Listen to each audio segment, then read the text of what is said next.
Salam sejahtera, terima kasih karena bersama dengan saya di Nazilin Unity Channel. Berita gembira, kejutan besar untuk semula rakyat Malaysia. Hari ini disahkan, Anwar dan Muhyiddin akhirnya berdamai.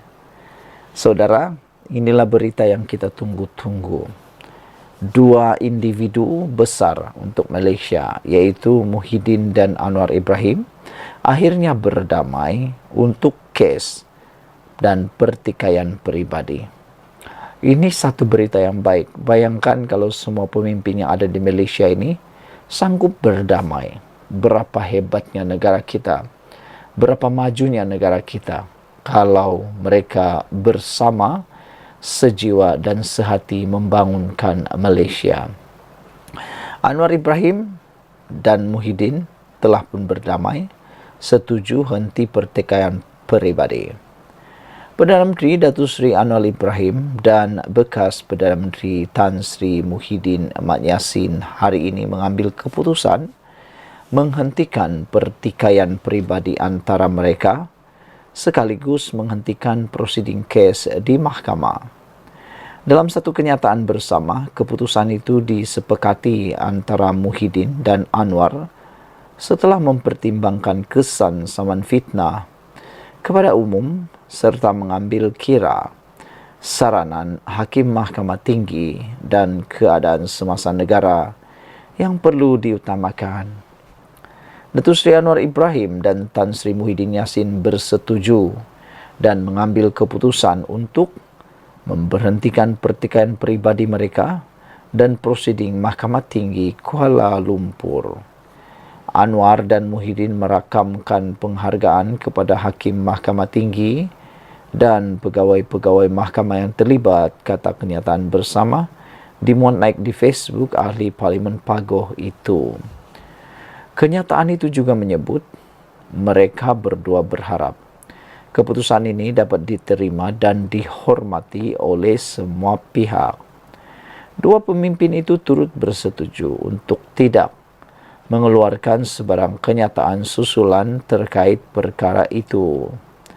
Anwar dan Muhyiddin berharap agar perkara ini tidak dijadikan bahan yang boleh mengganggu gugat kesejahteraan dan kestabilan awam serta keyakinan rakyat kepada institusi kehakiman negara, ujar kenyataan itu. Pertikaian pribadi antara mereka dipercaya berkait dakwaan dibuat oleh Muhyiddin yang juga pengurus CPN bahawa Anwar menerima bayaran 15 juta ringgit Malaysia ketika menyandang jawatan penasihat ekonomi Selangor.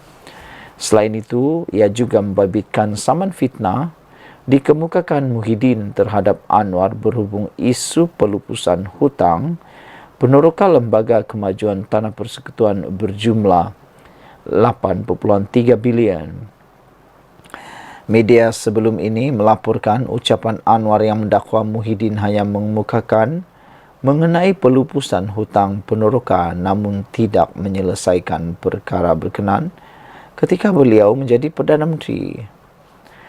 Anwar berkata selaku Menteri Kewangan, beliau baru saja menandatangani dokumen kelulusan terbabit pada akhir Jun lalu. Atas sebab itu, saman dikemukakan oleh Muhyiddin. Saudara, ini satu berita baik dan patut kita sokong. Apabila Anwar Ibrahim dan Muhyiddin berdamai, setuju henti pertikaian pribadi. Kita jumpa lagi. Bye-bye. Salam sejahtera. Percaya atau tidak, ini kejutan paling besar Rosmah Mansur berkait dengan kes 1MDB. Siapa sangka Rosmah Mansur sanggup lakukan ini, yaitu dia berjanji dan telah pun membuat satu aku janji untuk tidak berurusan barang mewah mungkin dikait 1MDB. Rosmah Mansur hari ini memberi aku janji kepada Mahkamah Tinggi Kuala Lumpur untuk tidak memindahkan atau berurusan dengan beberapa beg tangan, barang kemas dan barangan lain yang kemungkinan menjadi sasaran tuntutan mahkamah Amerika Syarikat dolar 346 juta bersamaan 1,63 bilion ringgit Malaysia 1MDB terhadapnya. Peguamnya Reza Raim dan Muhammad Syafi Abdullah memberi aku janji itu kepada Hakim Mahkamah Sivil Adlin Abdul Majid berhubung tuntutan mahkamah melibatkan barang kemas dan barangan mewah lain yang didakwa dibeli dengan dana yang digelapkan daripada 1MDB. Semasa pengurusan kes hari ini, Peguam 1MDB Lim Chi Wei bersetuju dengan aku janji itu. Sementara menunggu pendengaran permohonan 1MDB untuk instruksi bagi menghalang isteri bekas Perdana Menteri itu daripada berurusan atau memindahkan aset, sementara menunggu pelupusan saman, perbicaraan instruksi masih belum ditetapkan.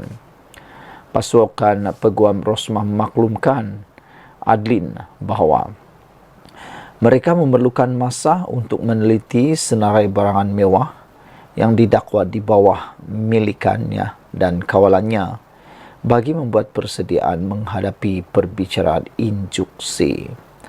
Semasa prosiding itu, Safi maklumkan bahawa pasukan peguamnya akan memfailkan permohonan untuk membatalkan tuntutan mahkamah. Reza juga memaklumkan bahawa mereka akan memfailkan permohonan lain untuk Adlin menarik diri daripada mendengar saman itu. Di bawah undang-undang, defendant diberi hak untuk memfailkan permohonan untuk memecat hakim daripada tindakan sivil atas alasan risiko berat sebelah. Adlin kemudiannya menetapkan 26 Jun untuk mendengar permohonan Rosmah. Pada 9 Mei, 1MDB dan 10 yang lain memfailkan writ saman 346 juta US dollar terhadap Rosmah dan seorang individu bernama Sabnam Naraindas Daswani. Menurut salinan writ itu, 11 pelanatif itu mendakwa Rosmah menerima beribu-ribu barang kemas, jam tangan dan beg tangan yang dibeli oleh Sabnam, di mana barang-barang itu didakwa dibeli bukan dengan wang kedua-dua mereka, tetapi dengan dana yang didakwa diselewengkan daripada 1MDB dan pelanatif lain. Saudara-saudara sekalian, sebanyak 320 pembayaran berjumlah 346 juta US dollar telah dibuat dakwa mereka. Selain mendapatkan perintah untuk memaksa Rosmah membayar lebih 346 juta US dollar kepada mereka, pelanatif juga meminta Mahkamah Sivil memaksanya dan defendant lain membayar ganti rugi atau pempasan yang setimpal untuk dinilai kemudian ganti rugi teruk dan atau teladan. Sekian dulu untuk kali ini. Jangan lupa tinggalkan komen anda. Bye. Salam sejahtera. Terima kasih kerana bersama dengan saya di Nazilin Unity Channel. Hari ini tular di media sosial berkaitan dengan keadaan fizikal Faisal Halim, penyerang sensasi, pemain bola sepak Malaysia sensasi. Baru-baru ini kita digemparkan apabila berlaku serangan simbahan asid terhadap pemain kesayangan Malaysia ini yang telah memenangi anugerah penjaring terbaik ataupun jaringan tercantik ketika Piala Asia baru-baru ini. Faisal Halim, pemain yang luar biasa, kecil-kecil cili api dan sangat bagus bermain. Bagaimanapun kita digemparkan dengan keadaan fizikal tubuh Faisal Halim yang telah dimuat naik di banyak platform, keadaan tangannya yang terbakar, kepalanya yang juga ada bekas terbakar, dan juga keadaan emosi beliau. Namun demikian, yang paling menggembirakan kita ialah ini tindak balas respon Anwar Ibrahim, Perdana Menteri Malaysia, berkait dengan isu panas di Malaysia, yaitu kes Faisal Halim dan juga kes Zian Rayyan. Saudara-saudara sekalian, Anwar akhirnya tampil memberikan kenyataan berkait dua isu yang panas dalam masyarakat ini, yaitu kata Anwar Ibrahim, saya juga nak tahu. Macam kita juga, sama seperti Anwar Ibrahim, saya pun nak tahu. Bagaimana dengan Anda? Pasti Anda pun nak tahu siapa pembunuh Zian Rayyan dan siapa pelaku khianat menyimbah asid ke atas Faisal Halim.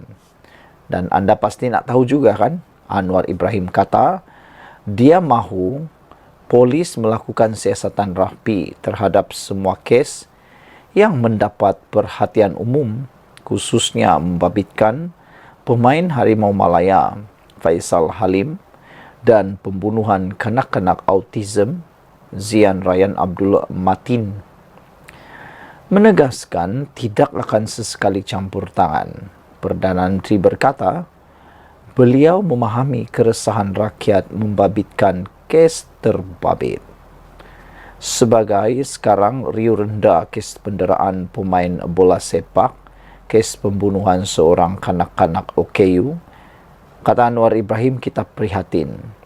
Saya Perdana Menteri, tetapi saya juga manusia. Saya juga nak tahu mengapa sampai jadi begini. Siapa yang sampai hati boleh dera dan bunuh dengan kejam seorang anak? Kalau saya, kata Anwar Ibrahim, saya nak polis jawab esok. Tapi proses kena lalui. Kita tak peduli siapa, tapi saya faham rakyat juga rasa resah, katanya lagi. Anwar Ibrahim berkata demikian ketika menyampaikan ucap tamah pada Himpunan Aspirasi Madani, rakan pembimbing perkhidmatan awam di sini hari ini. Saudara, saya pun nak tahu juga seperti Anwar Ibrahim, siapa pelakunya yang kejam ini, dan kalau boleh, kalaulah orang itu tertangkap, khususnya yang menyimbah asid terhadap Faisal Halim, apa kata kalau dia dihukum? Berikan hukuman yang paling setimpal sekali. Ada rakan-rakan peminat bola sepak, peminat Faisal Halim kata, buat macam yang dia buat. Kalau dia simbah asid terhadap Faisal Halim, beri dia rasa juga setitik air asid itu, macam mana rasanya sakitnya dialami oleh Faisal Halim, kata netizen. Bagaimana pula dengan Anda? Tinggalkan komen Anda. Kita jumpa lagi. Bye-bye. Salam sejahtera. Akhirnya satu lagi rahsia. Parti Bersatu Parti Muhyiddin didedahkan oleh ahli parlimennya sendiri. Kita agak terkejut apabila bekas ahli parlimen yang telah dipecat oleh Bersatu ini tiba-tiba tampil mendedahkan taktik yang digunakan oleh Parti Bersatu yang dianggap terancang dan juga dianggap licik. Ada orang kata politik ini memang penuh dengan kelicikan. Paling membuatkan netizen agak kesal ialah apabila politik dianggap sebagai dinamik. Politik itu dianggap sebagai dinamik. Maknanya kemarin dia boleh musuh, hari ini boleh berkawan. Hari ini satu lagi taktik strategi yang digunakan oleh Parti Bersatu secara diam-diam telah didedahkan oleh seorang bekas ahli parlimen yang dipecat oleh Parti Bersatu, yaitu ahli parlimen Bukit Gantang. Beliau berkata, Bersatu menggunakan taktik pemecatan terancang. Walau bagaimanapun, kata ahli parlimen Bukit Gantang itu, beliau masih kekal sebagai ahli parlimen Bukit Gantang. Syed Abu Hussein Hafiz Syed Abu Fassal menegaskan, dia masih ahli parlimen Bukit Gantang dan menyifatkan tindakan Bersatu menggugurkan keahliannya sebagai pemecatan terancang. Ini selepas semalam dia menerima notis dari Setiausaha Agung Bersatu Hamzah Zainuddin yang memaklumkan bahawa namanya telah dikeluarkan daripada sistem keahlian parti tersebut. Muslihat Parti Bersatu apabila membuat pindaan perlembagaan parti untuk memecat keanggotaan saya, membuat ugut-ugutan tersebut, seperti yang dilakukan oleh pemimpin kanan, serta siri keputusan-keputusan Majlis Pimpinan Tertinggi yang mencari ikhtiar menggugurkan keanggotaan saya, merupakan satu tindakan yang bersifat pemecatan terancang, katanya. Apabila Parti Bersatu menghantar notis rasmi bahawa mereka telah mengeluarkan nama saya dari Senarai Keahlian Bersatu, ini bermakna mereka telah mengambil tindakan untuk memecat saya. Perkara 49E dalam kurungan 2 kurungan C telah jelas menyatakan bahawa kedudukan saya selaku ahli Dewan Rakyat tidak terhenti apabila parti memecat saya daripada keanggotaan parti setelah nama saya dikeluarkan daripada Senarai Keahlian, katanya dalam kenyataan hari ini. Istilah pemecatan terancang biasanya digunakan untuk merujuk situasi apabila majikan sengaja menyusahkan atau menganiaya pekerja sehingga memaksa pekerja berhenti kerja. Mengulas lanjut, Syed Abu Hasusin berkata, pindaan perlembagaan parti yang sengaja dibuat untuk memecat keahliannya itu mempunyai unsur berniat jahat serta tidak selari dengan perlembagaan persekutuan.